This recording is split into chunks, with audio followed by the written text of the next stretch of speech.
أعوذ بالله من الشيطان الرجيم بسم الله الرحمن الرحيم السلام علیکم ورحمۃ اللہ وبرکاتہ۔ بسم اللہ الرحمن الرحیم۔ تجویدی السنہ القرآن صفحہ 36 سبق نمبر 28 میم ساکن کا قاعدہ یا میم ساکن کا بیان۔ اس سے پہلے آپ کو نون ساکن اور تنوین کے بارے میں بتلائے تھے۔ نون ساکن اور تنوین کے دونوں کے قواعد ایک ہی ہیں۔ اس وقت آپ کو سمجھائے تھے تنوین اس لیے تنوین اور نون ساکن کے قاعدے ایک ہیں کہ تنوین میں بھی نون ساکن کی آواز آتی ہے، اس وجہ سے وہ دونوں قاعدے ایک ہیں۔ اور یہ میم ساکن ہیں، میم ساکن میں صرف میم ساکن کی ہے۔ میم پر جزم سکون ہو تو اس کے قاعدے بنتے ہیں۔ یہ میم ساکن کے 3 قاعدے ہیں: ادغام شفوی، اخفاء شفوی، اظہار شفوی۔ یہ میم ساکن میں یہ 3 قاعدے بنتے ہیں۔ نون ساکن میں آپ کو بتلائے تھے 4 قاعدے: اظہار، ادغام، قلب، اخفاء۔ یہ میم ساکن میں قلب کا قاعدہ نہیں ہے، اظہار ہے، ادغام ہے، اخفاء ہے۔ نون ساکن اور میم ساکن میں فرق کرنے کے لیے میم ساکن کے قاعدوں میں بتلاتے ہیں شفوی، ادغام شفوی، اظہار شفوی، اخفاء شفوی۔ یہ اس میں شفوی کا لفظ اس لیے اضافہ کرتے ہیں تاکہ میم کے اور نون کے قواعد میں فرق ہو جائے۔ چونکہ میم کا مخرج شفوی ہے، دونوں ہونٹوں سے ادا ہوتا ہے، مخرج شفوی، تو اسی کی طرف اس کی نسبت کرتے ہوئے اس کو ادغام شفوی کہتے ہیں۔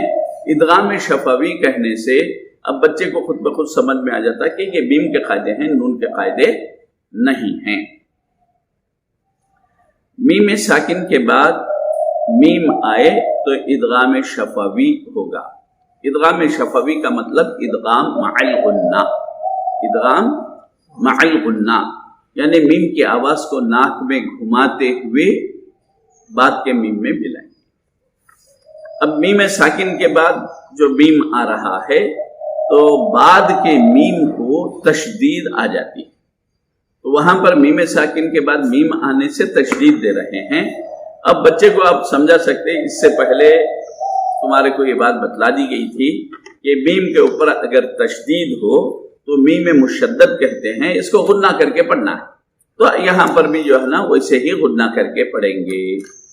جیسے مثال دے رہے ہیں لکم من کم، اب لکم میں میم ساکن ہے، پہلا میم ساکن ہے، اس کے بعد میم آ گیا، میم ساکن کے بعد میم آیا ہے، تو اس وجہ سے پہلے میم کو بعد کے میم میں ملا کر پڑھ رہے ہیں۔ بعد کے میم پہ ادغام ہونے کی وجہ سے تشدید آ رہا ہے اور میم مشدد ہونے کی وجہ سے غنہ کے ساتھ پڑھیں گے۔ میم کو میم سے ملا دیے تو یہ ادغام ہے، اور میم کی آواز ناک میں گھما رہے ہیں تو یہ غنہ ہے۔ تو اس کو ادغام مع الغنہ بھی کہتے ہیں، لیکن قاعدوں میں نون ساکن میم ساکن کے قاعدوں میں فرق کرنے کے لیے نون ساکن کے قاعدوں میں ادغام مع الغنہ بولتے ہیں، اور میم ساکن کے قواعد میں اس کو ادغام شفوی کہتے ہیں۔ ادغام شفوی بولو، ادغام مع الغنہ بولو، عمل ایک ہی ہے۔ دوسرا قاعدہ ہے میم ساکن کے بعد با آئے تو اخفاء شفوی ہوگا، اس کو اخفاء مع الغنہ کہتے ہیں۔ اخفاء کا مطلب ہے میم کی آواز کو ناک میں چھپانا، ادغام کا مطلب ہے میم کی آواز، میم کو بعد کے میم میں ملانا، اخفاء کا مطلب ہے میم کی آواز کو ناک میں چھپانا۔ اخفاء مع الغنہ اس لیے بول رہے ہیں کہ میم ساکن کے بعد اگر با آئے تو یہ اخفاء مع الغنہ ہوتا۔ اس کی وجہ کیا ہے؟ میم کا مخرج اور با کا مخرج، دونوں کا مخرج دونوں ہونٹوں کو ملانے سے بنتا ہے۔ تو جب ہونٹ مل جاتے ہیں تو خود بخود میم کی آواز اور با کی آواز ناک میں چلے جائے. تو میم کی آواز ناک میں جانے کی وجہ سے اب ہونٹ کھلے رہے تو آواز باہر آتی تھی، ہونٹ بند ہونے کی وجہ سے میم کی آواز ناک میں چلے جا رہی ہے. اس وجہ سے اس کو اخفاء مع الغنہ، یعنی میم کی آواز ناک میں جاتی بھی ہے اور ناک میں گھومتی بھی ہے. غنہ کا مطلب ہے میم یا نون کو ناک میں گھمانا. چونکہ میم کی آواز ناک میں گھوم رہی ہے اس وجہ سے اس کو غنہ کہتے ہیں. مثال ہے اس کی لہم بہی، ہم کے بعد میم کو بند کرے، با کو بھی ہونٹ دونوں ہونٹ بند کر دے رہا ہے تو میم کی آواز جو ہے نا اچھی طریقے سے ناک میں گھوم رہی ہے، اس لیے اخفاء مع الغنہ کہتے ہیں. لہم بہی. تیسرا قاعدہ ہے میم ساکن کے بعد با میم کے علاوہ، اب 28 حروف میں سے با میم چلے گئے تو اب بچے 26 حروف. تو با میم کے علاوہ کوئی بھی حرف یعنی 26 حروف میں سے کوئی بھی حرف آئے تو اظہار شفوی ہوگا. مثال ہے اس کی ام لہم. ام لہم، اب میم ساکن کے بعد لام آیا.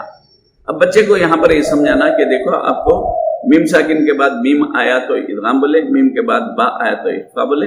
اب با اور میم نہیں ہے، میم ساکن کے بعد کیا آیا؟ لام آیا. تو اب میم کی آواز کو ناک میں نہیں لے جائیں گے، صرف دونوں ہونٹوں کو ملائیں گے، یعنی اس کو اپنے مخرج سے ادا کریں گے، بالکل ناک میں نہیں جائے گی. اس کو اظہار کہتے ہیں. ام لہم، ام اس طریقے سے ناک میں نہیں جائے گی، جلدی ادا کر دیں گے. ام لہم. اس کے بعد نوٹ دے رہے ہیں میم ساکن کے بعد فا اور واو، فا یا واو آئے تو اظہار تاکیدی ہوگا. ہونٹ سے نکلنے والے حروف جملہ 4 حروف ہیں، با، میم، واو اور فا. دونوں ہونٹوں کو گول کر کے آگے بڑھائے تو واو او، وا اور فا. اوپر کے دانت نیچے کے ہونٹ کے تر حصے کو لگائے اف، فا، فا. تو یہ ہونٹوں سے ادا ہوتے ہیں. تو اب چونکہ میم کو ہونٹ ملا دے رہے ہیں، اگر میم کے بعد فا آئیں گا، میم کے بعد واو آئیں گا، یہاں پر تھوڑی بھی تاخیر کریں گے، دیر کریں گے ادا کرنے میں تو پھر اخفاء ہو جاتا، میم کی آواز ناک میں چلے جاتی. اس وجہ سے یہ 2 حروف میں سے کوئی بھی حرف آئیں گا میم ساکن کے بعد تو میم کی آواز کو فوراً ادا کرتے ہوئے آگے بڑھ جائیں گے، تھوڑی دیر کے لیے بھی میم کی آواز کو نہیں روکیں گے. اس کو بولتے ہیں اظہار تاکیدی. اظہار تاکیدی مطلب فوری آگے بڑھنا ہے. مثال دے رہے ہیں اس کی علیکم ورحمتہ. عموماً جو ہے بعض ائمہ کرام سلام پھیرتے وقت السلام علیکم ورحمۃ اللہ کم بول کے تھوڑی دیر رک گئے تو اب میم کی آواز ناک میں چلے جا رہی، اخفاء ہو جا رہا. تو ویسا نہیں ہے. السلام علیکم ورحمۃ اللہ، علیکم فوری، علیکم ورحمۃ اللہ. اور یہاں پر قاعدے کے حساب سے نہیں چلیں گے تو خود بخود سمجھ میں آتا ہے کہ انہوں غلطی کر رہے ہیں. علیکم ورحمۃ اللہ بولتے یہاں پر اظہار نہیں ہوا بلکہ اخفاء ہو جا رہا ہے.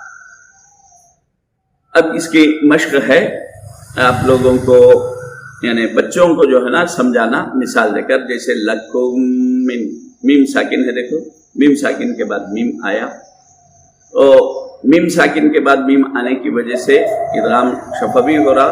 اور دوسرا آپ کو بتلائے تھے میم کے اوپر تشدید رہے تو غنہ کر کے پڑھنا ہے، تو اب یہاں پر غنہ بھی کریں گے. لکم من، فہم من. ابھی ہجے کریں گے، لام زبر لا، کاف میم پیش کم. پہلا میم کو نہیں پڑھیں گے، بعد کے میم کو ملائیں گے. کیوں؟ آپ کو جزم کے قاعدے تشدید سمجھاتے وقت ہی بتلا دیے تھے. جزم کے بعد اگر تشدید والا حرف آئے تو جزم والے حرف کو نہیں پڑھیں گے. لکھنے میں تو آتا ہے لیکن ملاتے خود جو ہے نا تشدید والے حرف کو ملائیں گے، ہجے بھی اسی حرف سے کریں گے. کاف میم پیش کم، لکم، پھر میم نون زبر، میم نون زیر، من، لکم من. جب الگ الگ کریں گے ہجے کرتے ہوئے تو وہاں پر غنہ نہیں ہوتا، لکم. اس کے بعد پھر جب میم سے ملائیں گے تو وہاں پر غنہ کر کے بتائیں گے. صرف کاف میم پیش کم بولیں گے تو غنہ نہیں، میم پہ تشدید آ جائیں گی تو غنہ کریں گے. لکم من فہم من فی قلوبہم مرض فی قلوبہم مرض. اخفاء شفوی یعنی قاعدہ آپ کو پہلے بتلا دیا گیا. میم ساکن کے بعد با آئے تو اخفاء شفوی ہوگا. میم کی آواز کو ناک میں چھپائیں گے اور ناک میں آواز اس کی غننے کے ساتھ ادا ہوگی. اب یہاں پر ادغام نہیں ہوگا. ادغام کا مطلب آپ کو بتلا دیے تھے کہ ساکن حرف کو بعد کے متحرک حرف میں ملانا. یہاں پر میم کو با میں نہیں ملا رہے ہیں بلکہ میم کے بعد با آنے کی وجہ سے میم کی آواز کو ناک میں گھما رہے ہیں, اس لیے اس کو اخفاء شفوی کہتے ہیں. قلوبکم بہ ربہم بہم لہم بہ. اب یہ دو حروف کے علاوہ بقیہ 26 حروف میں اظہار ہوتا ہے, تو پورے 26 حروف کی مشق یہاں پر دی جا رہی ہے. پورے ترتیب وار حروف ہیں, یعنی تا ثا جیم ح خ, پورے اسی ترتیب سے جو ہے نا پورے حروف کی مثالیں ہیں. الم تر بینہم ثم وأعد لهم جهنم دعواهم حتى كنتم خير أمة. اب یہاں پر دیکھیے کئی قاعدے آ گئے. تم بچے کو جو ہے نا اسے جہاں پر مختلف قاعدے آتے ہیں بچوں کو پوچھتے جائیے کیا کیا قاعدے ہیں, تو بچے جو ہے نا سمجھ کے ساتھ جواب دینے کے قابل بنتے ہیں. تم نون ساکن کے بعد تا آ گیا, یہاں پر کیا ہے اخفاء ہے. اس کے بعد تم خیرہ, میم ساکن کے بعد خا آیا, یہاں پر میم ساکن کا اظہار ہے. خیرہ را کے قاعدے بھی آپ کو بتلا دیے. را پہ زبر ہے تو را کو پر پڑھیں گے, موٹا پڑھیں گے. امتن میم پہ تشدید ہے, میم مشدد ہے تو غنہ کرتے ہوئے پڑھیں گے. اس طریقے سے مختلف قاعدے کسی جملے میں کسی کلمے میں آتے ہیں. بچوں کو پوچھتے رہنے سے وہ قاعدوں کا اعادہ ہوتا اور بچے سمجھ کے آگے بڑھتے. الحمد ربہم ذالک عمران ام زاغت ہمسا یمشون کنتم صادقین وامضوا نخرجکم طفلا بأنهم ظلموا لکم عدو علیہم غیری بینہم فیما فیہم قالوا اعمالہم کسراب ام لہم فانذرتکم نارا رزقناکم وما امہلہم لم یلد. کہ پورے 26 حروف کے مثالیں ترتیبوار ہیں. اس کے بعد اظہار تاکیدی آپ کو بتلائے تھے نوٹ میں, اس کے بھی مثالیں دے دیے گئے ہیں تاکہ آپ بچوں کو جو ہے نا یہاں پر زور دے کر سمجھائیں گے تو بچے آئندہ غلطی نہیں کریں گے. خطایاکم وسنزید, اب یہاں پر میم ساکن کے بعد واو آیا ہے تو ادھر اظہار کے حروف بتلا دیے ہیں, اس میں واو اور فا بھی آ گیا ہے, لیکن خاص طور پر یہاں پر بولنا جلدی پڑھو. خطایاکم وسنزید لہم فانزلنا ولکم فی الارض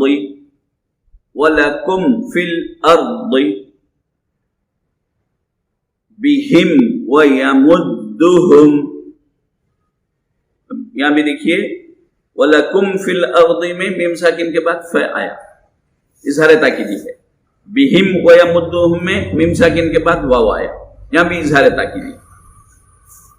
اب یہ پورا یہاں پر دیکھیے بِهِمْ وَيَمُدُّهُمْ فِي طُغْيَانِهِمْ يَعْمَهُونَ. یہ پورا ایک آیت کا حصہ ہے. اب یہاں پر میم ساکن کے بعد واو آیا، اس کے بعد دوسری جگہ میم ساکن کے بعد فا آیا، پھر میم ساکن کے بعد یا آیا. تو اظہار تاکیدی کے 2 حرف ہیں، اس کے بعد عام اظہار کا ایک حرف یا ہے. تو بچوں کو یہاں پر تینوں جگہ جو ہے نا اس کے فرق کو بتلائیں گے. لہم فیہا، یہ ترتیب وار جو ہے نا ادغام مع الغنہ، ادغام شفوی، اخفاء شفوی، اظہار شفوی ترتیب کے ساتھ بچوں کو بتلائے ہیں. اب یہاں پر مشق میں یعنی ملے ہوئے ہیں، کہیں اخفاء کے بعد اظہار ہے، اظہار کے بعد ادغام ہے، نیچے اوپر کر کے دیے ہیں. بچوں کو یہ حروف یہ کلمات پڑھتے خود جو ہے بچوں سے پوچھتے جائیں، بچے سمجھ کر اس کو ادا کریں گے. والحمدللہ رب العالمین.